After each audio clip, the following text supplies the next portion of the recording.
नमस्कार दोस्तों, स्वागत है आपका मेरे चैनल कॉमिक्स लाइफ में। शुरू करते हैं डायमंड कॉमिक्स की एक और मज़ेदार कॉमिक्स, मोटू पतलू और जूते का हंगामा। मोटू पतलू और जूते का हंगामा। नए कामों के पीछे भागते भागते मोटू पतलू के जूते घिस गए थे और कड़की की हालत में अब वह नाम कमाने की बजाय बदनामी से बचने के उपाय सोच रहे थे।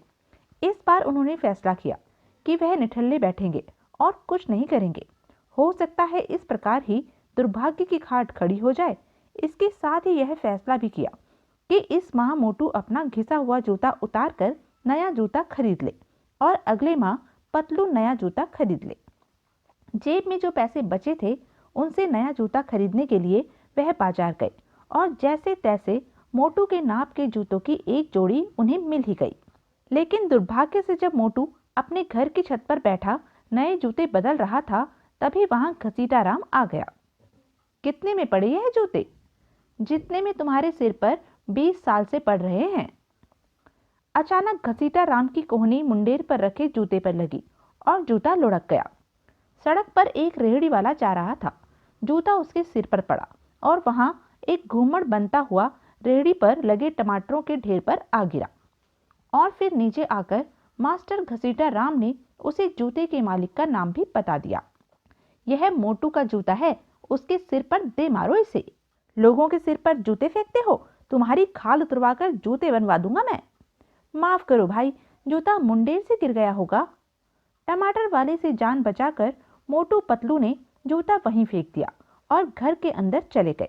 जाने कहाँ गए वो दिन, कहते थे तेरी राह में नजरों को हम बिछाएंगे, चाहेंगे तुमको उम्र भर, तुमको न भूल पाएंगे।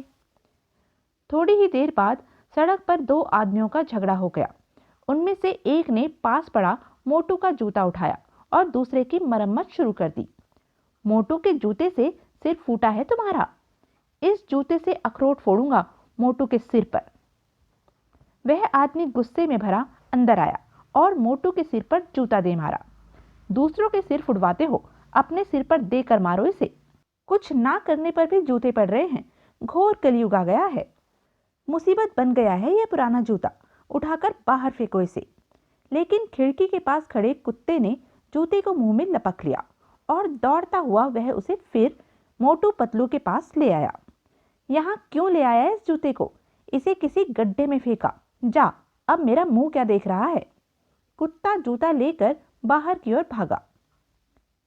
आसपास उसे जब कहीं कोई गड्ढा नहीं मिला तो उसने जूता एक कुएं में फेंक दिया।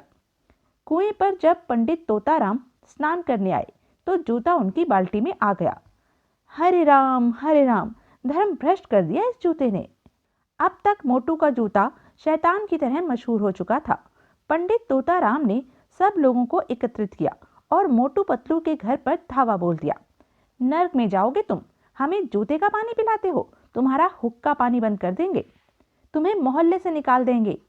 माफ करना जी, हम जूते को मार मार कर सीधा कर देंगे।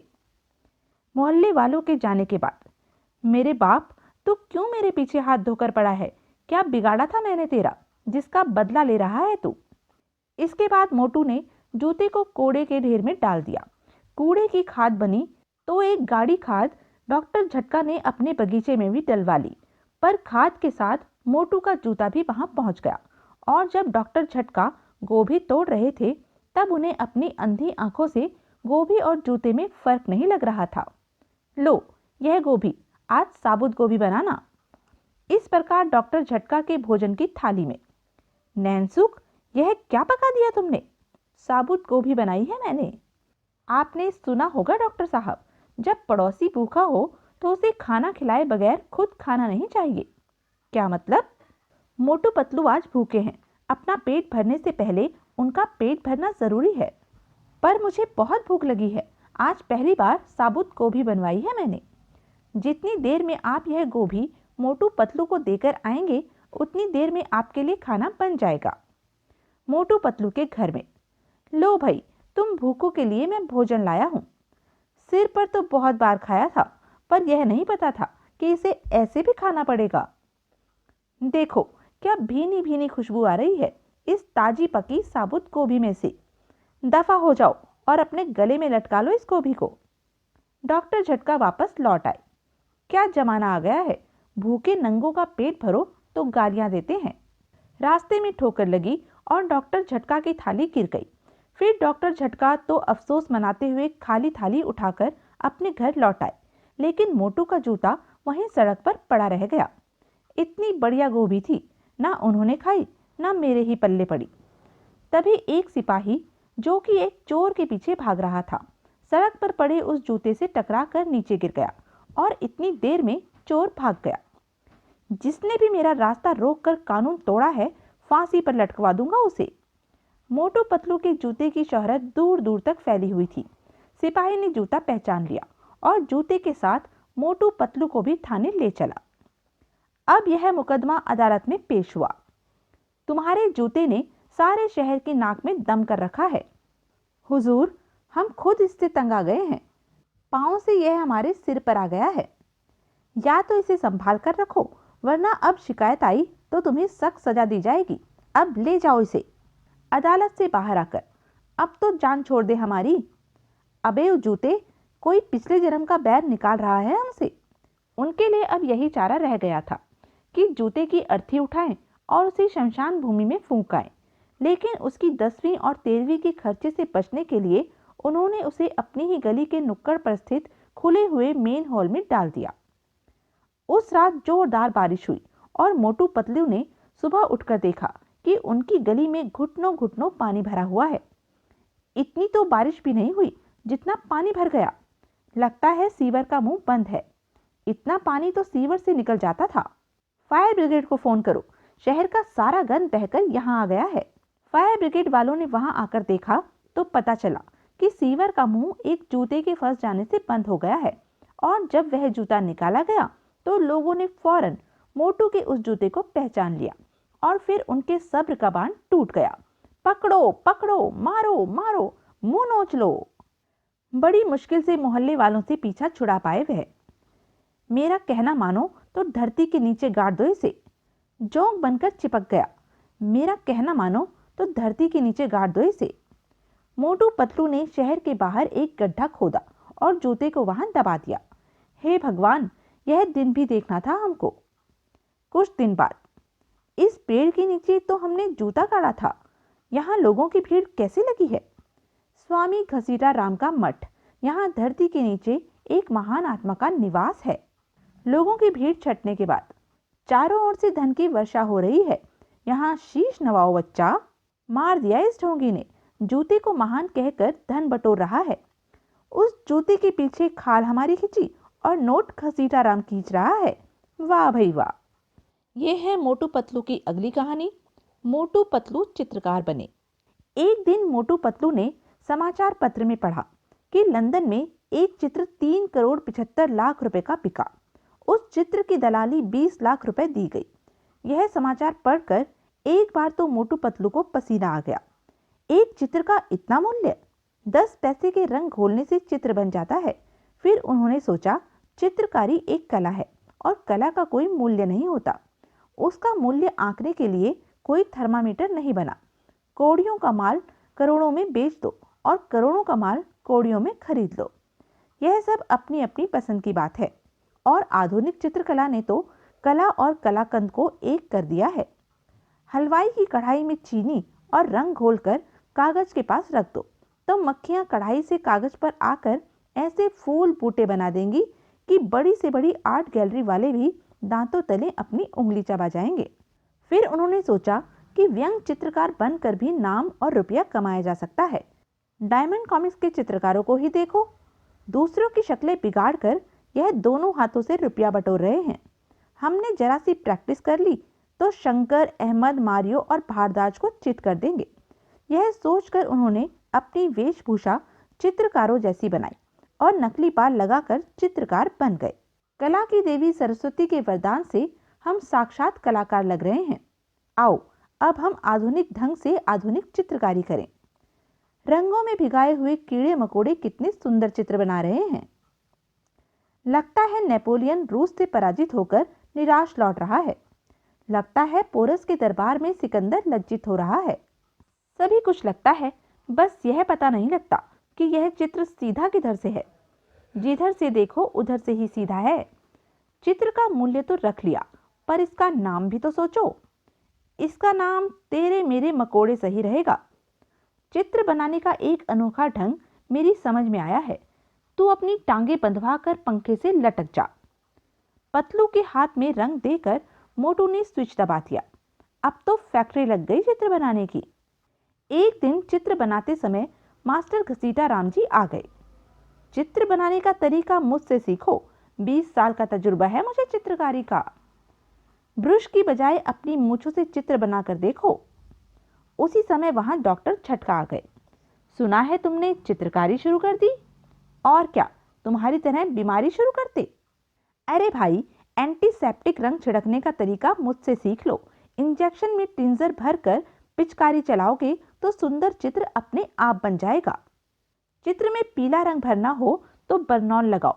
किसी चित्र में सर्दी का मौसम दिखाना हो तो उस पर विक्स वेपोरोब मल दो। ठीक समय पर आए हो तुम, चूना मलने तुम्हारे मुंह पर। क्या मतलब है तुम्हारा? हमें मॉडल की जरूरत है, पोज बनाकर खड़े हो जाओ। मॉडल तो लड़कियां बनती हैं, तुम क्या लड़कियों से कम हो? क्या नाजुक बदन है छैल छबीलों का। किसी फिल्म प्रोड्यूसर ने देख लिया तो फिल्मों में हीरोइन का चांस दे देगा। वाह वाह, क्या चित्र बना है झटका रानी का। बेड़ा गर्क हो तुम्हारा, मेरी एक्सरे की फिल्म बना दी तुमने तो। ब्रिज की बाला सी लग रही है यह घसीटी वाली। इन चित्रों का रुपया मिलेगा 1-1 लाख। हमें क्या मिलेगा? 1-1 लाख। अब क्या कर रहे हो मूर्खो? तुम्हारे मुंह का चित्र कार्बन से ट्रेस कर रहे हैं। काला रंग लगाओगे? साधारण रंग नहीं है, तारकोल है। पक्का चित्र बनेगा पक्के रंग से। हाय हाय, मुंह काला हो इन बेईमानों का। काला भूत बना दिया कमबख्तों ने। चिंता मत करो, कृष्ण कन्हैया का रंग भी काला था। तुम्हारी आंख नाक में कैस्ट्रॉयल डालूंगा बच्चू, कभी तो फंसोगे मेरे चंगुल में। वाह वाह, भारत की प्राचीन कला की झांकी है इन चित्रों में। इन चित्रों के नाम भी विचित्र रखने होंगे। रावण, सूर्पनखा की नाक। हमारे चित्र का मूल्य इतना है तो हमें भी फ्रेम में जड़ दो। आहिस्ता बोलो, विश्व बैंक ने तुम्हारा अवमूल्यन कर दिया तो कोई 2 कौड़ी में भी नहीं खरीदा गया तुम्हें। इसी प्रकार कुछ समय बाद उनकी आर्ट गैलरी तैयार थी। कोई चित्र तो खरीद लो 1-2 लाख में। कौड़ियों के मोल बिक रहा है करोड़ों का माल। चित्रकारों के मरने के बाद उनके चित्र भारी दामों में बिकते हैं। चित्रों को महंगे दामों में बेचना है तो तुम जल्दी से मर जाओ। जीते जी मर गए, कोई रंग और सामान के पैसे भी नहीं दे रहा। पैसे वसूल करने हैं तो दाम सस्ते कर दो। दाम कम करने पर एक चित्र बिक गया। 50,000 का माल 50 रुपए में दे रहे हैं। यह फ्रेम सुंदर था, अब 50 का फ्रेम 100 में बेचकर 50 रुपए कमा लूंगा। मर गए चौड़े में। चित्रकार बनने की बजाय हम फ्रेम बनाने वाले बढ़ई बन गए होते तो अच्छा था। अपने बनाए चित्र फाड़कर अब मोटू पतलू केवल फ्रेम बेच रहे थे। बाकी सारे फ्रेम तो बेकार हैं, यह जलाने की लकड़ी के भाव बिकेंगे। हमारे मरने के बाद जलाने के लिए जो लकड़ी आएगी उसका भाव भी बता दो। मोटू पतलू ने अपने नकली बाल उतारे और डायमंड कॉमिक्स के ऑफिस में आ गए। लो, हमने कान पकड़े, चित्रकारी से हमारे कार्टून बनाओ और यह पोज समझ में ना आए तो कोई दूसरा पोज बना लो। ये है मोटू पतलू की अगली कहानी। मोटू पतलू ने रेडियो बनाया। एक दिन मोटू पतलू का रेडियो खराब हो गया। उसे ठीक करवाने वह मैकेनिक के पास ले गए तो उसने टूटा हुआ तार जोड़ दिया और उनसे 10 रुपए मूल्य वसूल कर लिए। यह देखकर मोटू पतलू ने सोचा कि यह काम तो बहुत आसान है, बस तार जोड़ने का भेद है और 1 मिनट में 10 रुपए बन जाते हैं। वह समझते थे कि सरकार पानी में से बिजली निकालकर तारों में भर लेती है। इन तारों के पंखे में लगने से वह चल जाते हैं, बल्ब जलने लगते हैं और रेडियो चल जाते हैं। इतने ज्ञान की बातें समझने के बाद उन्हें मैकेनिक बनने से कौन रोक सकता था। उन्होंने कुछ किताबें और बिजली का सामान खरीदा और मैकेनिक बन गए। उन्होंने अब एक रेडियो ठीक करने की दुकान खोल ली और ग्राहक का इंतजार करने लगे। Motu Patlu electronics unlimited. बिजली के पंखे, चूल्हे, बेलन, चम्मच और बिजली के जूते यहाँ से ठीक कराइए। क्या बिजली के जूते भी होते हैं भाई? चुनाव लड़ने वालों से पूछो, होते हैं या नहीं। बीमार रेडियो का अस्पताल। यह क्या बकवास है? अस्पताल खोलकर तुमने मेरे मुकाबले पर काम शुरू कर दिया है। यह बीमार रेडियो ठीक करने का वर्कशॉप है। मेरा क्लिनिक भी बीमार आदमियों को ठीक करने की वर्कशॉप है। और यह सब डॉक्टरी के औजार क्यों लिए बैठे हो तुम? इनसे तो हम रेडियो ठीक करेंगे। क्या ठीक करोगे तुम? तुम्हें पता है कौन से तार में कौन सा इंजेक्शन लगाया जाता है? रेडियो का अस्पताल खोल लिया है मूर्खों ने। कंपटीशन पर आए हो तो मैं तुम्हारा भट्टा बैठा दूंगा। जाओ जाओ, बड़े आए भट्टा बैठाने वाले। कभी तो आओगे मुझसे इलाज करवाने। तुम्हारा कान मरोड़ कर तुम्हारे गले की ट्यूनिंग सही कर दूंगा। तभी एक ग्राहक आ गया। यह रेडियो चलता चलता बंद हो गया है, जरा इसे देख लो। बहुत तेज बुखार है, सारी नाड़ी गर्म हो रही है। तारों में गड़बड़ है, इसके पेट की सारी अतड़ियां गल गई हैं। आप 2 मिनट बाद आकर इसका हालचाल पूछिए। मोटू पतलू ने रेडियो के सारे तार तोड़ दिए और उन्हें उल्टा सीधा लगा दिया। फिर जैसे ही स्विच दबाया तो करंट आते ही सारी ट्यूबें फूंक गई। आंख तो मारी थी इसने। रेडियो से कोई आवाज नहीं आई तो उन्होंने चैसी पर लगे पुर्जों की अदला बदली शुरू कर दी। मोटू पतलू ने रेडियो के पुर्जे अपने ढंग से लगा दिए तो अब उसकी शक्ल कुछ ऐसी थी। मुझे लगता है कि यह टेलीविजन बन गया है। इसके आगे धोती लटका दो, तस्वीरें आने लगेंगी इस पर। टेलीविजन बन गया है तो 10 रुपए की बजाय 3000 रुपए ले लेंगे ग्राहक से। लेकिन बिजली का बटन दबाने पर अब भी कोई आवाज नहीं आई। ऐसा शरीफ बना हुआ है जैसे इसके मुंह में जुबान ही नहीं है। मेरा ख्याल है इसमें बिजली का करंट ही नहीं आ रहा। यह कैसे पता लगाया जाए कि करंट नहीं आ रहा? कहते हैं बिजली का एक तार गर्म होता है और एक तार ठंडा होता है। यह पता लगाने के लिए इसको छू कर देख लो। तार छूने के लिए मोटू ने बिजली के स्विच में ही हाथ दे दिया। हाय, मैं मरा। कौन मर गया? ठंडा तार तो मरा हुआ ही होता है। कितना गर्म है यह तार? हाथ लगाकर देख, तेरा पकोड़ा तल देगा। तभी दरवाजे पर खटखट हुई। देखना बाहर कौन है। तुम्हारा तार है, ले लो। तथा तार पतलू के हाथ में दे दो। डाकिये ने समझाया कि यह बिजली का तार नहीं है तो पतलू ने तार ले लिया। एक कॉमिक्स प्रेमी ने 4 रुपए का दावा किया है कि पिछले कॉमिक की कहानी अच्छी नहीं थी। 2 दिन बाद रेडियो का मालिक दुकान पर आया। यह क्या बना दिया तुमने? रेडियो स्टेशन बना दिया। इतनी घटिया कंपनी के रेडियो ठीक नहीं करते हम। एक भी पुर्जा ठीक जगह पर नहीं था। सत्यानाश कर दिया। किसी भी काम का नहीं रहा यह तो। किसी काम का क्यों नहीं रहा? पीछे जाली लगा दोगे तो चूहेदान बन जाएगा। रेडियो के मालिक को गुस्सा आया तो उसने रेडियो वहीं जमीन पर दे मारा और मोटू पतलू को कोसता हुआ चला गया। एक रोज एक और ग्राहक आया जिसके पास बहुत छोटा ट्रांजिस्टर था। इस ट्रांजिस्टर का स्विच खराब है। बोलता है तो बोलता ही रहता है, बंद नहीं होता। बिल्कुल बंद कर देंगे इसका बोलना। 2 दिन बाद ले जाना। मोटू पतलू ने घी के कनस्तर जितने बड़े रेडियो ट्रांजिस्टर ही देखे थे। माचिस की डिब्बी से भी छोटा ट्रांजिस्टर उनके लिए अजीब चीज थी। अभी मोटू उसे मुंह के पास ले जाकर देख ही रहा था कि मोटू की कमर में पतलू की कोहनी लगी और ट्रांजिस्टर हाथ से फिसल गया और मोटू के खुले मुंह में होता हुआ उसके पेट में पहुंच गया। विविध भारती, आओ मैं खोलकर ठीक कर दूं इस ट्रांजिस्टर को। बिंदिया चमकेगी, चूड़ी खनकेगी, तेरी नींद उड़े ते उड़ जाए। मैं दांतों को सड़ने से बचाता है कोलगेट, दिन भर ताजगी बनाता है कोलगेट। टन। मेरे पेट में। मुंह की बजाय पेट से बोल रहा है तू। कोई जब तुम्हारा हृदय तोड़ दे, तड़पता हुआ जब कोई छोड़ दे, तब तुम मेरे पास आना प्रिय। मेरा दर खुला है, खुला ही रहेगा तुम्हारे लिए। तेरे सर पर तो भूत चढ़ गया है। अजी, यूं तालियां पीटने से काम नहीं चलेगा। कितनी बार कहा है, ओडोमॉस क्रीम ले आओ। अपनी नहीं तो मुन्ने की फिक्र करो। तड़प उठता है जब मच्छर काटते हैं। कल तक तो भला चंगा था बेचारा। होते होते यह खबर दूर दूर तक फैल गई कि मोटू के सिर पर भूत चढ़ गया है। खाना पकाया, बच्चों को नहलाया और अभी गठरी भर कपड़े पड़े हैं धोने को। हाथ टूट गए मेरे तो। हे भगवान! चिंता ना कीजिए, धुलाई का दुख दूर करेगा। किसी धोबी का भूत चढ़ा है इस पर। वाकई धोबी और धोबन के दो भूत चढ़े हैं। यह विविध भारती है। अब आप प्रमुख समाचार सुनेंगे। अरे, इसके पेट में तो रेडियो स्टेशन बोल रहा है। समाचार सुनो अब आराम से। अब समझ में आया वह छोटा सा ट्रांजिस्टर कहाँ गया। उसे पेट में निकल गया है यह कमबख्त। मैं पेट में दर्द। बीबी जी, इतने सारे कपड़े और साबुन की बट्टी सिर्फ एक। सुनो, यह साबुन की बट्टी नहीं है, बोनस डिटर्जेंट की टिकिया है। जिस गली में तेरा घर न हो मालमा, उस गली से हमें तो गुजरना नहीं।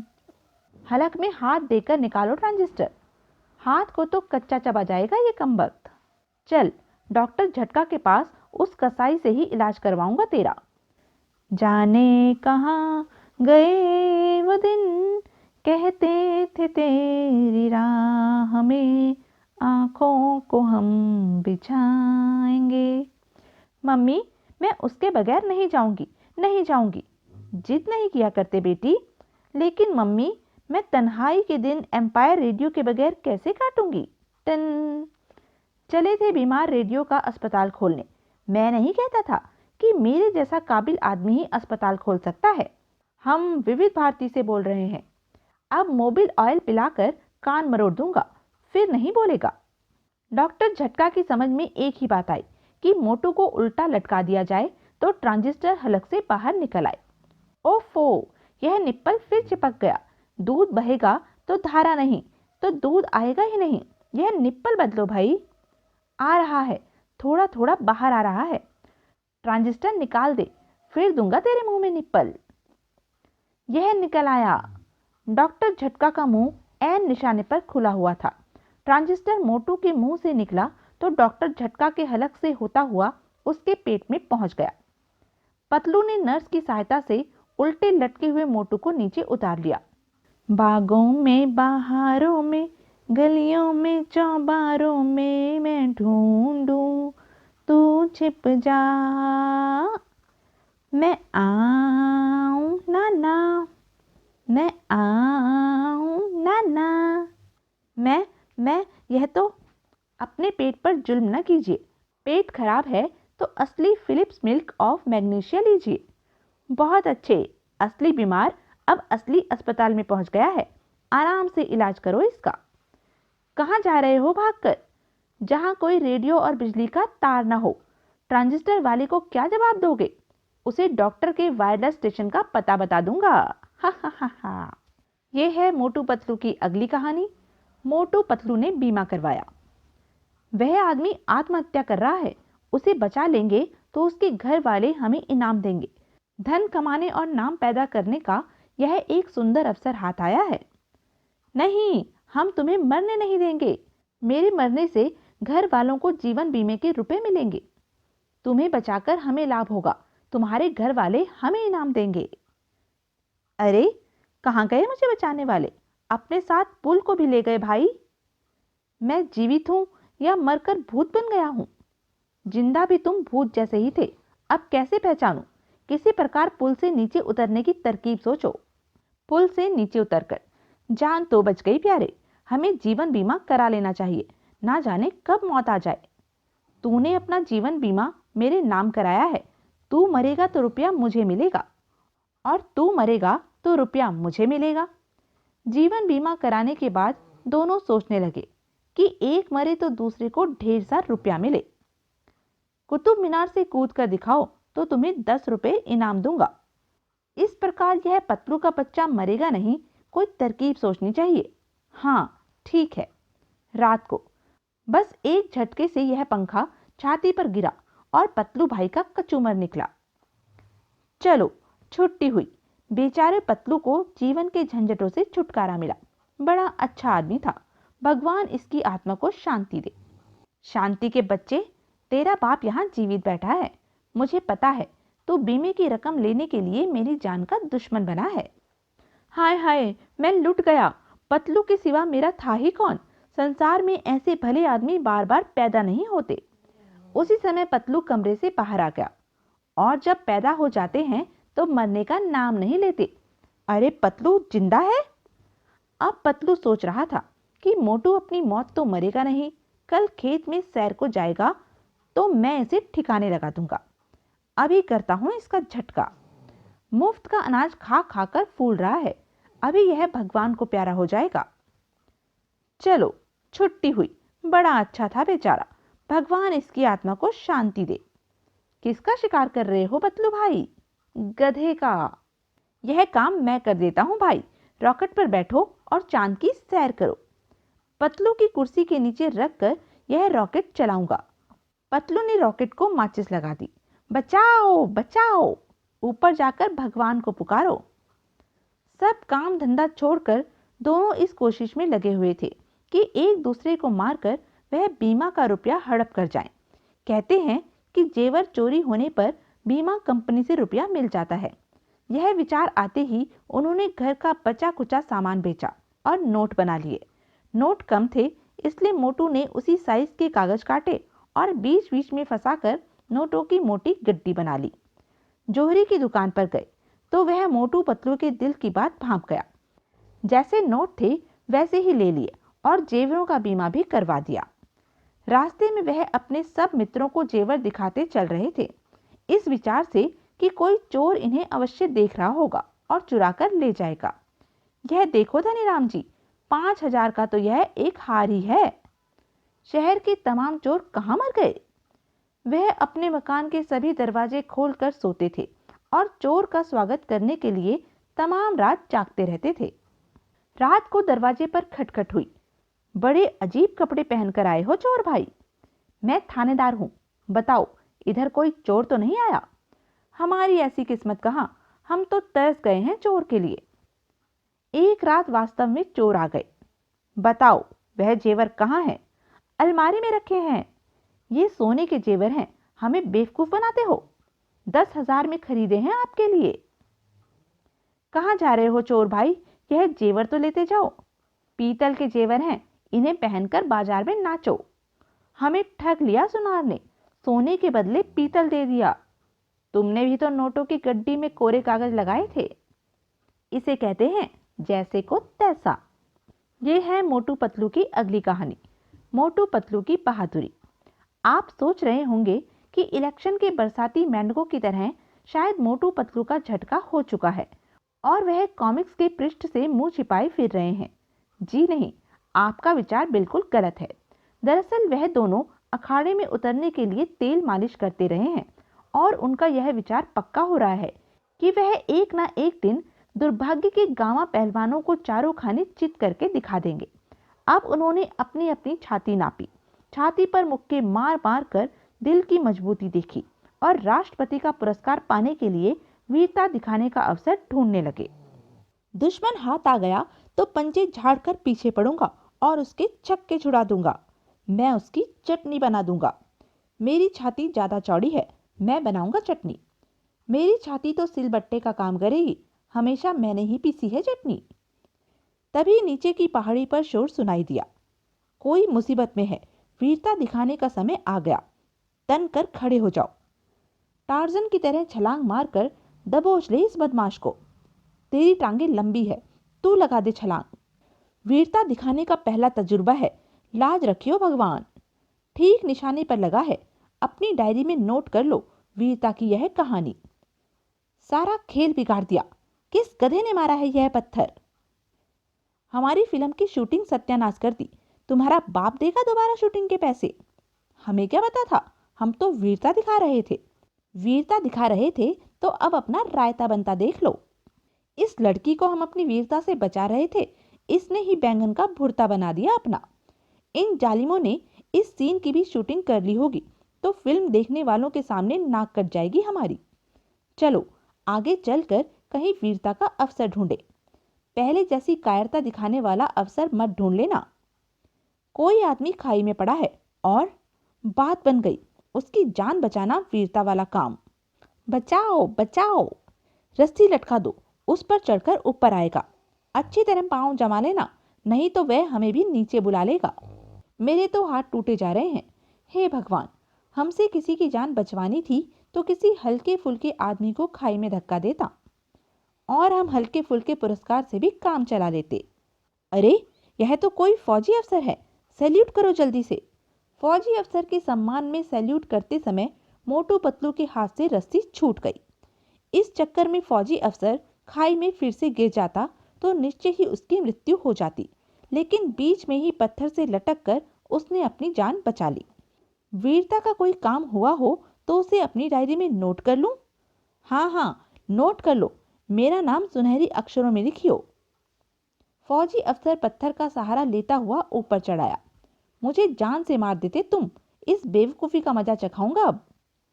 बताओ, रस्सी क्यों छोड़ी ऊपर से? तुम्हारे सम्मान में सैल्यूट करना था तो रस्सी छूटनी ही थी। तुम गिरने में जल्दी ना करते तो हम दोबारा रस्सी पकड़ लेते। मैंने गिरने में जल्दी की तो अब तुम देर क्यों कर रहे हो? शुक्र मनाओ, मैं तुम्हें खाई में नहीं फेंक रहा हूँ। यह भी कोई फिल्म की शूटिंग करने वाला था। दूसरों को तो वीरता मैं दिखा दूंगा, पर अब मुझे कुछ दिखाई नहीं दे रहा है। घनचक्कर था कोई पागल खाने से भागा हुआ। इस प्रकार धौंस जमाकर हमें कोई वीरता दिखाने से नहीं रोक सकता। पहाड़ों पर मोटू पतलू की दाल नहीं गली तो वह जोर आजमाई के लिए पहाड़ों से नीचे उतर आए और मैदानों और खेतों में वीरता के अवसर ढूंढने लगे। वह खड़ा है कोई लुटेरा, शायद गांव वालों को लूटने आया है। उसकी खाल में भूस भर दूंगा मैं, मेरे जैसे वीर से पाला नहीं पड़ा होगा उसका। और फिर उस भूस में आग लगाकर तमाशा देखूंगा। खबरदार, जो अपनी जगह से हिलने की कोशिश की तो मेरी पिस्तौल की गोली तुम्हारी कमर से पार हो जाएगी। जान की खैर चाहते हो तो अपने हथियार नीचे डाल दो। लड़ना ही चाहते हो तो समझ लो कि तुम्हारी मौत ने पुकारा है। Your death is पुकारिंग।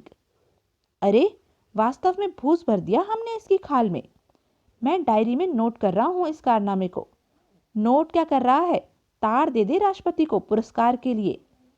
तभी वहां शेर की दहाड़ सुनाई दी और एक आदमी ने आकर बताया, चिड़ियाघर से एक शेर भाग गया है, कहीं देखा हो तो बताइए। शेर कपड़े का है या असली है? मेरे हाथ आ गया तो गर्दन मरोड़ दूंगा शेर की। मैं चुटकी में दबाकर मूछें मरोड़ दूंगा उसकी। तभी शेर की दहाड़ने की आवाज आई और मोटू पतलू जमीन से उछल गए। मूछें नोच लो उसकी। मोटू पतलू जान बचाने के लिए नदी की ओर भाग लिए। भागने में आज सारी की सारी हॉर्स पावर लगा दो। नदी में पहुंचकर उन्होंने देखा कि एक आदमी बीच धारा में गोते लगा रहा है। किसी ने इसकी जान न बचाई तो यह डूब जाएगा। मोटू पतलू ने आव देखा ना ताव, डूबते हुए आदमी की जान बचाने के लिए नदी में छलांग लगा दी। इसकी जान बचा ली तो हमारी वीरता के झंडे गड़ जाएंगे। हमें तैरना तो आता नहीं, छलांग लगाने से पहले यह बात सोचनी चाहिए थी। मुझे क्या पता था कि वीरता के लिए साहस के अतिरिक्त बुद्धि से भी काम लेना होता है। मोटू पतलू गहरे पानी में डूबने लगे तो उन्होंने सहायता के लिए पुकारना शुरू कर दिया, बचाओ बचाओ। जिस आदमी को डूबता हुआ जानकर उसे बचाने के लिए मोटू पतलू पानी में कूदे थे, अब वही मोटू पतलू को बचाने के लिए उनकी ओर बढ़ रहा था। अब मोटू पतलू बेहोश हो चुके थे और वह तैराक उन्हें सहारा देकर किनारे की ओर बढ़ रहा था। किनारे पर आकर, मूर्खों को तैरना तो आता नहीं, पानी में छलांग लगा दी, जान तो बच जाएगी इनकी। थोड़ी देर बाद मोटू पतलू को होश आया तो लोग उस तैराक की प्रशंसा कर रहे थे। कमाल कर दिया, 2 आदमियों की जान बचा ली तुमने। इस साहस और वीरता के लिए तुम्हें राष्ट्रपति का पुरस्कार मिलना चाहिए। हम सब पुरस्कार के लिए तुम्हारे नाम की सिफारिश करेंगे। अगले रोज अखबारों में यह समाचार प्रकाशित हुआ, एक तैराक को राष्ट्रपति का पुरस्कार, 2 कायरों की जान बचाई।